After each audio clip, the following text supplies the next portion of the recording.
Assalamualaikum warahmatullahi wabarakatuh. Perkenalkan, nama saya Atik Hilmiana, NIM 140141938 dari Rombel A.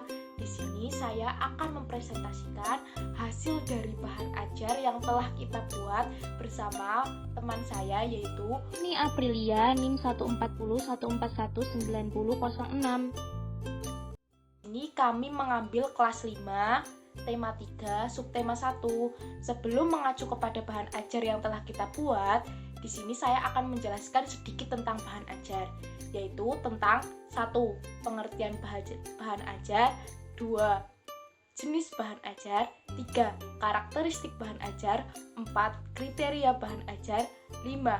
Peranan bahan ajar bagi guru dan peserta didik, 6. Prinsip bahan ajar.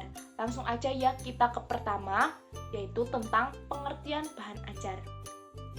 Bahan ajar merupakan segala bahan baik informasi ataupun teks yang disusun secara sistematis yang menampilkan sosok utuh dari kompetensi yang akan dikuasai oleh peserta didik yang digunakan dalam proses pembelajaran dengan tujuan perencanaan dan penelaahan implementasi pembelajaran.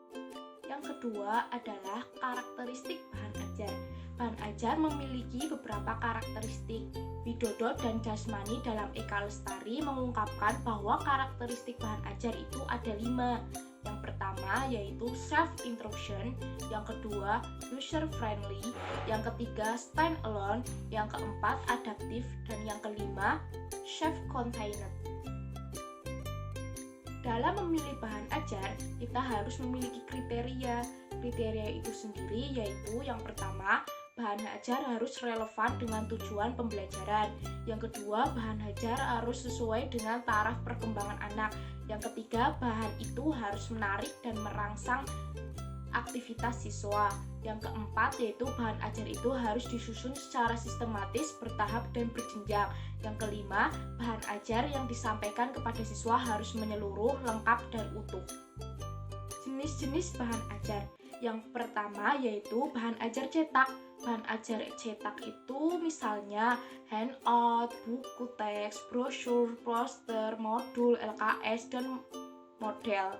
Yang kedua yaitu audio, misalnya radio, kaset MP3, sound recorder, handphone. Terus yang ketiga yaitu audio visual meliputi film dan video. Yang keempat yaitu interaktif, yaitu berupa CD dan komputer.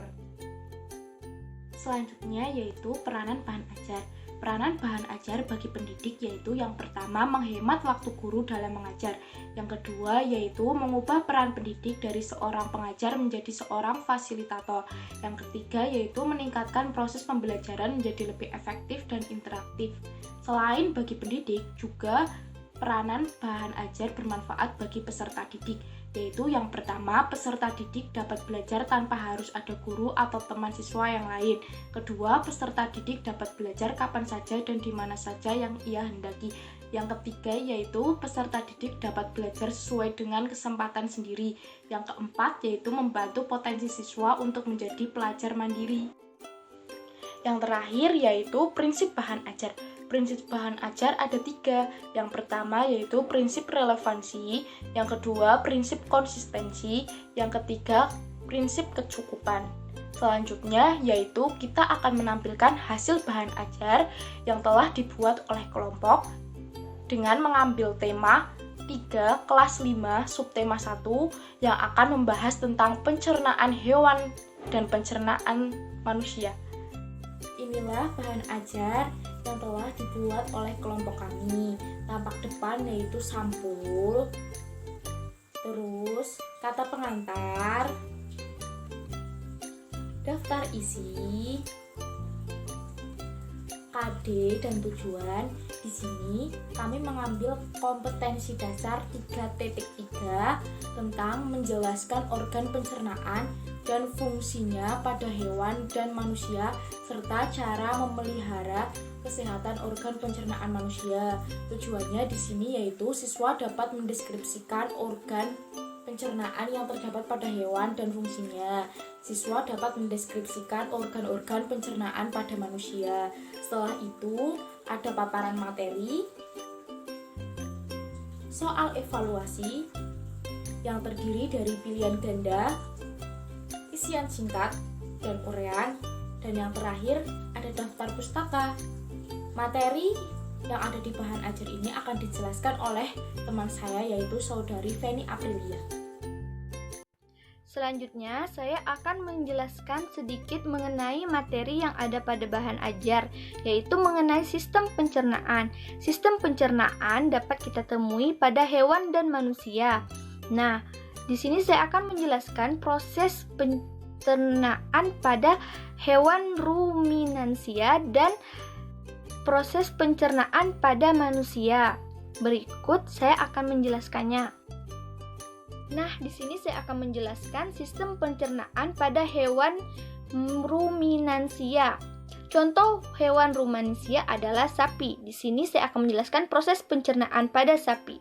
Proses pencernaan pada sapi, pertama, rumput masuk dikunyah melalui mulut, lalu masuk ke dalam esofagus atau kerongkongan. Selanjutnya masuk ke rumen atau perut besar. Nah, di dalam rumen ini terjadi proses pencernaan dengan bantuan mikroba atau bakteri. Selanjutnya masuk lagi ke mulut. Nah, di dalam proses ini juga terjadi makanan dikunyah lagi dengan lebih sempurna. Selanjutnya dilanjutkan ke retikulum. Di dalam retikulum ini terjadi proses makanan difermentasi oleh bakteri anaerob dan protozoa.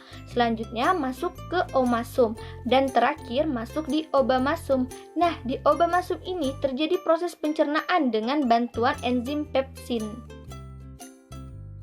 Nah, selanjutnya saya akan menjelaskan proses sistem pencernaan pada manusia. Proses pencernaan pada manusia, pertama, makanan pertama kali masuk ke mulut. Di mulut, makanan dicerna secara mekanis oleh gigi dan lidah. Selain itu, makanan juga dicerna secara kimiawi oleh enzim-enzim. Lalu, makanan ditelan dan masuk ke kerongkongan. Di kerongkongan terjadi gerak peristaltik yang mendorong makanan ke lambung. Selanjutnya, pada lambung, makanan dicerna secara mekanis dibantu oleh dinding lambung dan secara kimiawi dibantu oleh enzim pepsin dan renin, lalu dibantu oleh HCl atau asam klorida. Selanjutnya, makanan bergerak ke usus halus. Di usus halus, makanan dicerna lebih lanjut secara kimiawi oleh enzim-enzim yang berasal dari usus halus.